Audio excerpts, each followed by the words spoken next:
ఆంధ్రప్రదేశ్లో సార్వత్రిక ఎన్నికల సమయంలో ఎన్నికల కమిషన్ తీసుకునే ఏ నిర్ణయమైనా ఆసక్తికరంగా మారుతుంది.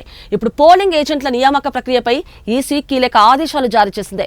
సహజంగా పోలింగ్ బూత్లలో పోలింగ్ ఏజెంట్లు కీలక పాత్ర పోషిస్తుంటారు. ఓటు వేసేందుకు వచ్చే ఓటర్లను ఏజెంట్లు గుర్తించిన తర్వాతే వారికి ఓటు వేసే హక్కు కల్పిస్తారు పోలింగ్ సిబ్బంది. ప్రతి పోలింగ్ స్టేషన్లో అభ్యర్థుల తరపున ఏజెంట్లను నియమించుకునే అవకాశం ఉంటుంది. ఈ క్రమంలో పోలింగ్ ఏజెంట్ల నియామక ప్రక్రియపై ఎలక్షన్ కమిషన్ కీలక ఆదేశాలు జారీ చేసింది. పోలింగ్ ఏజెంట్ల నియామకం లిస్టును రిటర్నింగ్ అధికారికి ఇవ్వాల్సిన అవసరం లేదని ఎన్నికల సంఘం స్పష్టం చేసింది. పోలింగ్ తేదీ రోజు ప్రిసైడింగ్ అధికారికి పోలింగ్ ఏజెంట్ తమ వివరాలు సమర్పించి నేరుగా విధులకు హాజరు కావచ్చని ఆదేశాలు జారీ చేసింది. గతంలో చేసినట్లు ఏజెంట్లకు పోలీసు రిటర్నింగ్ అధికారి వెరిఫికేషన్ ఆమోదం అవసరం లేదని ఉత్తర్వుల్లో పేర్కొంది. పోలింగ్ ఏజెంట్ల విషయంలో అధికార దుర్వినియోగం జరగకుండా ఎన్నికల సంఘం ఆదేశాలిచ్చింది.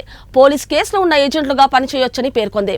ఏజెంట్ల నియామకం విషయంలో పోలీసులు అభ్యంతరాలు తెలిపే అధికారం లేదని ఎన్నికల సంఘం స్పష్టమైన ఆదేశాలు జారీ చేసింది. కాగా ఎన్నికల సమయంలో డీజీపీ సహా కీలక పోలీసు అధికారుల బదిలీలో వైపు గాజు గ్లాస్ కామన్ సింబల్ వ్యవహారం ఇలా అనేక వ్యవహారాల్లో ఎన్నికల కమిషన్ కీలకంగా వ్యవహరించిన విషయం విదితమే. ఇక ఆంధ్రప్రదేశ్లో అన్ని పార్టీలో ప్రచారాన్ని ఉధృతం చేయగా రేపు సాయంత్రంతో ఎన్నికల ప్రచారానికి తెరపడనుంది. ఈ నెల 13వ తేదీన పోలింగ్ నిర్వహించిన విషయం తెలిసిందే.